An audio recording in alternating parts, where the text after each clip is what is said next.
Olá, tudo bem? Bem-vindo a mais uma conversa no livro do Apocalipse.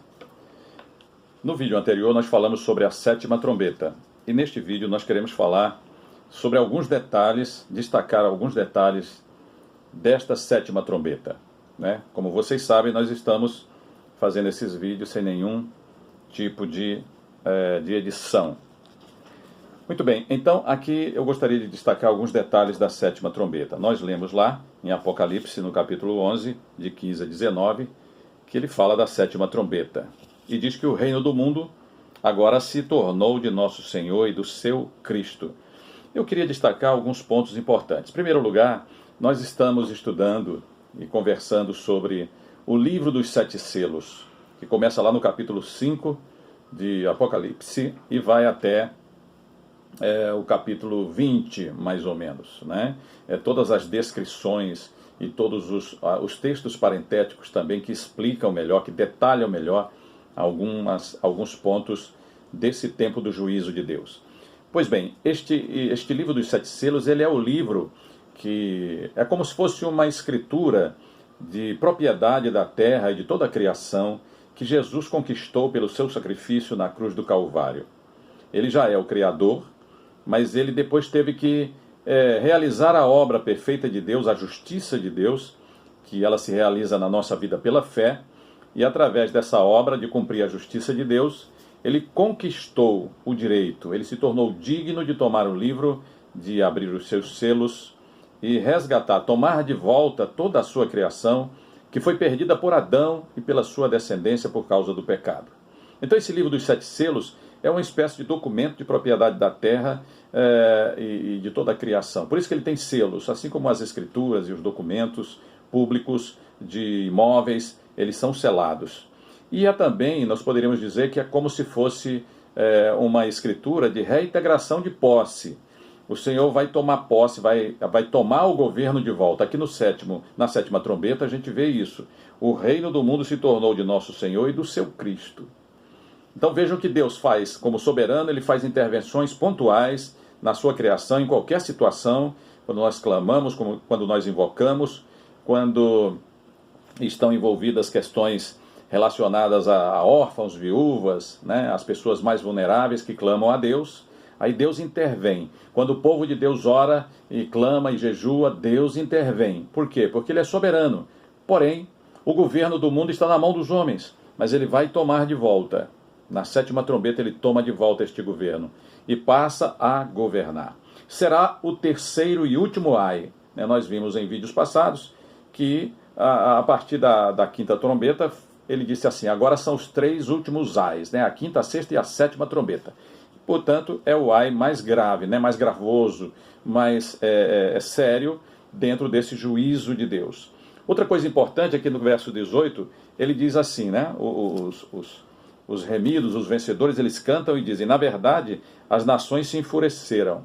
Chegou, porém, a tua ira e o tempo determinado para serem julgados os mortos, para se dar o galardão aos seus servos, aos teus servos, os profetas, aos santos, e aos pequenos e aos grandes, e a todos os que temem o teu nome, assim aos pequenos como aos grandes. Eu inverti aí a leitura. E para destruíres os que destroem a terra.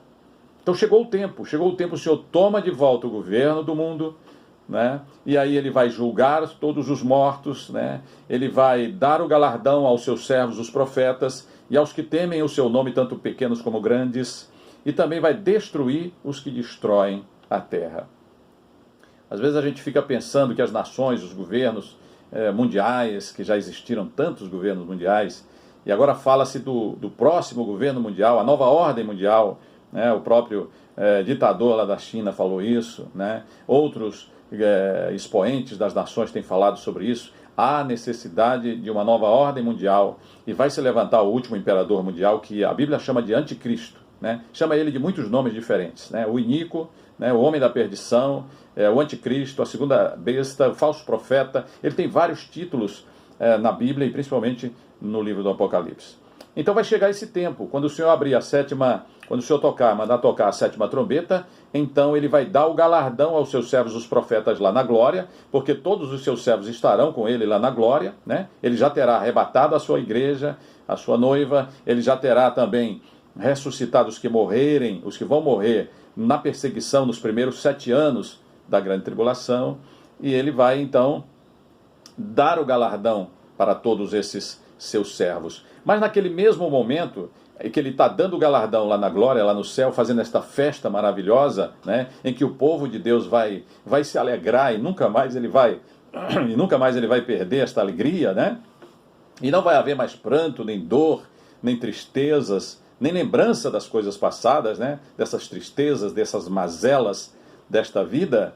Ao mesmo tempo, o Senhor vai, ao tocar a sétima trombeta, 7 anjos com as 7 últimas pragas se posicionarão para derramar essas 7 pragas nos últimos 3 anos e meio desses 7 anos.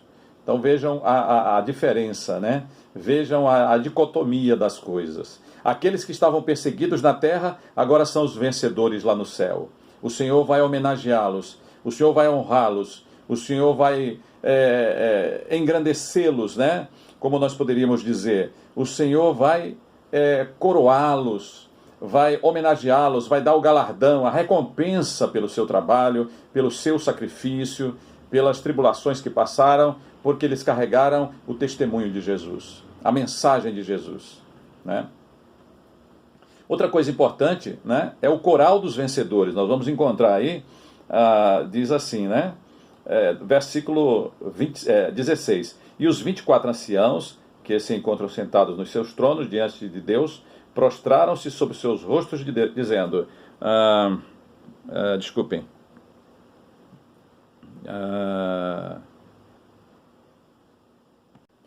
na verdade não está aqui, eu estava procurando aqui em Apocalipse capítulo 11, de 15 a 19, que fala da sétima trombeta, mas na verdade é no capítulo 15.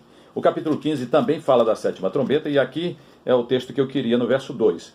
Ele diz assim: vi como que um mar de vidro mesclado de fogo, e os vencedores da besta, da sua imagem e do número do seu nome, que se achavam em pé no mar de vidro, tendo harpas de Deus, e entoavam o cântico de Moisés, servo de Deus, e o cântico do Cordeiro. E aí ele vai descrevendo esse cântico. Portanto, ali a gente vê os vencedores da besta, os vencedores do anticristo, aqueles que foram perseguidos, foram até mortos na terra, né? Eles foram mortos na terra, como que o governo mundial dizendo assim: vocês perderam, nós matamos vocês, vocês perderam, vocês que seguem a Cristo, que falam de Cristo, é o povo da Bíblia, é o povo do livro, pois vocês perderam.